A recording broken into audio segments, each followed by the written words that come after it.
Halo teman-teman, kembali lagi di channel Enjar. Di video kali ini, saya akan membuat cerita bergambar tentang korban ilmu pesugihan. Oke teman-teman, kita langsung ke ceritanya saja. Di sini, saya akan membuat nama samaran. Kita sebut saja Tarjo. Ia adalah seorang pria parubaya yang berumur 45 tahunan. Pekerjaan kesehariannya hanya sebagai karyawan di sebuah toko sembako. Jam kerjanya mulai pukul 9 pagi hingga pukul 9 malam. Tarjo merupakan seorang yang rajin dan jujur dalam bekerja. Ia bekerja untuk menghidupi satu orang istri dan dua orang anaknya. Tarjo memiliki seorang bos yang mempunyai toko sembako tersebut. Namanya Bu Surti. Orangnya galak dan judes dengan penampilan yang serba wah. Hampir semua perhiasan dari emas melingkar di tubuhnya. Namun, demi sebuah pekerjaan, Tarjo tetap sabar menghadapi sifat bosnya.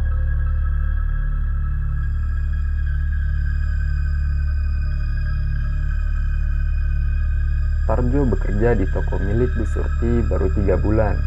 Sebelumnya, menjadi kuli bangunan, namun karena proyek berhenti, Tarjo memilih menjadi karyawan di toko sembako milik Bu Surti.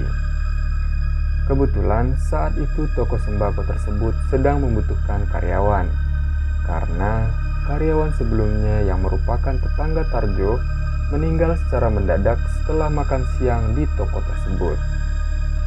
Hari demi hari berlalu, Tarjo tetap menjalankan pekerjaannya seperti biasa. Hingga pada suatu hari, ada kejanggalan yang terjadi. Karena sang majikan menawari makan siang. Hal ini membuat Tarjo berpikir heran karena pada hari-hari biasanya, dia selalu membawa bekal dari rumah, mengingat dari toko tidak diberikan jatah makan siang. Namun, karena tawarannya seperti memaksa, akhirnya Tarjo menerima jatah makan siang dari toko tersebut tanpa berpikir lain-lain. Dalam hatinya, ini adalah rezeki yang tidak boleh ditolak. Di tengah-tengah Tarjo sedang menikmati makanan tersebut, tiba-tiba tenggorokannya tersedak dan terbatuk-batuk. Teman-temannya menawari minum untuk melegakan tenggorokannya, namun malah semakin menjadi, hingga membuat panik para teman-teman yang lainnya. Akhirnya Tarjo merasa pusing dan langsung jatuh pingsan. Kemudian rekan-rekannya membawa ke puskesmas, namun naas karena pihak puskesmas telah menyatakan bahwa Tarjo sudah tidak bernyawa.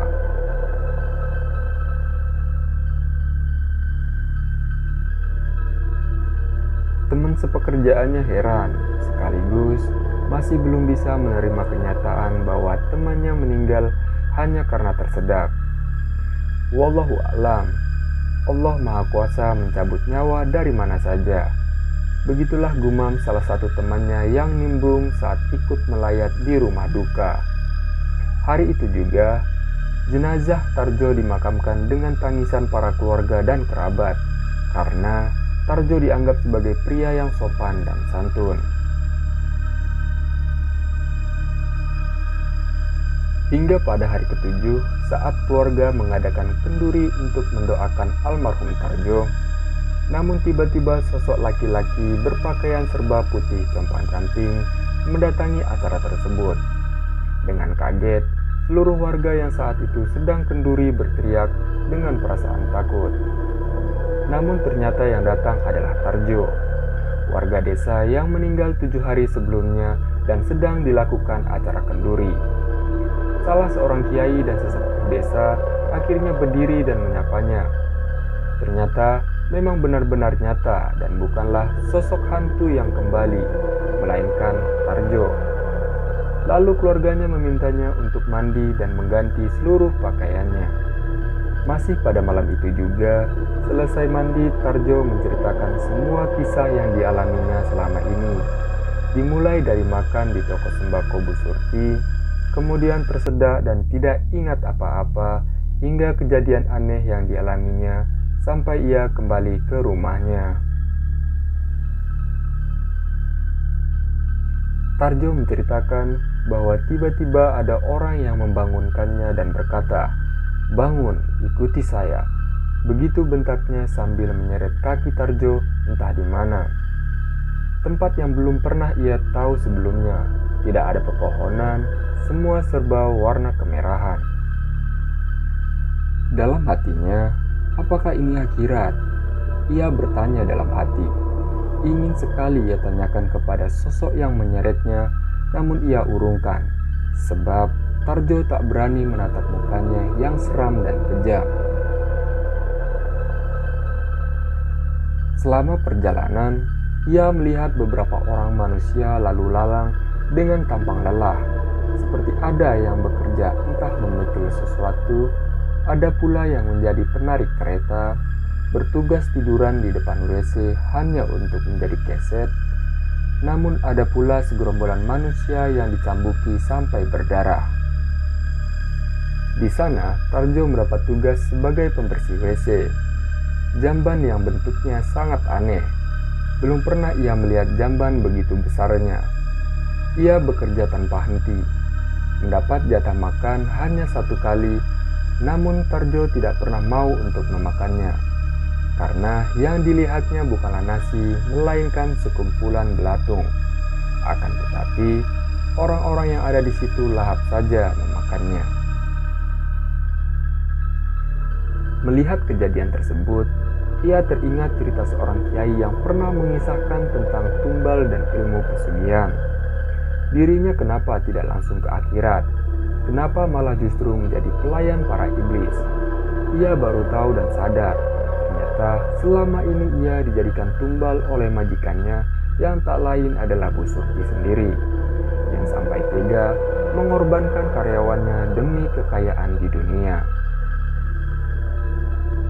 Tiba-tiba Tarjo ingin membaca sebuah ayat kursi yang dihafalnya, mengingat kejadian-kejadian aneh yang dialaminya. Selesai membaca ayat tersebut, muncullah sebuah cahaya putih yang sangat menyilaukan, hingga kemudian menghilang dan terlihat gelap di sekelilingnya. Orang-orang yang dia lihat sebelumnya sudah tidak ada lagi, bahkan sosok hitam besar juga sudah tidak terlihat.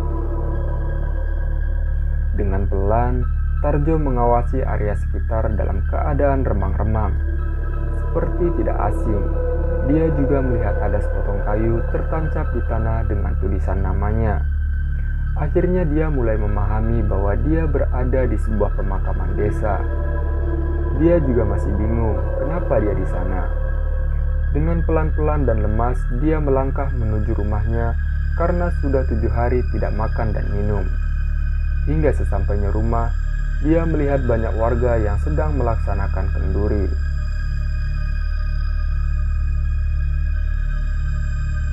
Begitulah kisah yang dialami Tarjo selama 7 hari di alam kegelapan.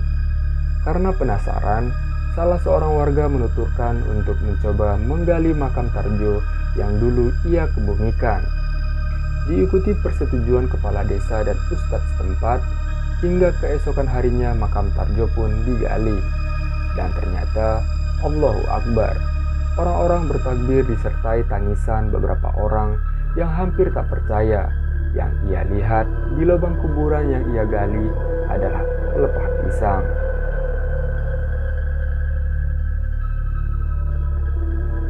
Pada hari itu juga, selesai dari pemakaman, rumah Bu Surti didatangi warga. Cacian dan makian terlontar begitu derasnya menghiasi suasana saat itu. Terasa tegang sekali. Dengan pengawalan ketat kepolisian dan aparat desa setempat, wajah Bu Surti yang biasanya terlihat sangar mendadak menjadi wajah ketakutan. Dikawal dan digiring ke kantor polisi untuk mempertanggungjawabkan semua perbuatannya.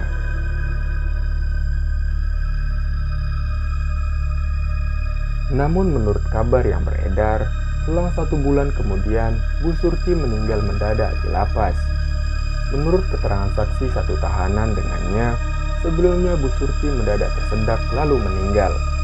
Entah meninggal sungguhan atau dibawa ke alam lain seperti tumbalnya, wallahu alam, tidak ada yang mengetahuinya. Demikianlah kisah cerita bergambar dari korban ilmu pesugihan.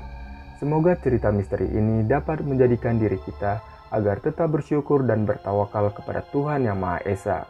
Dan jangan lupa untuk subscribe, like, dan share agar kalian tidak ketinggalan video-video selanjutnya.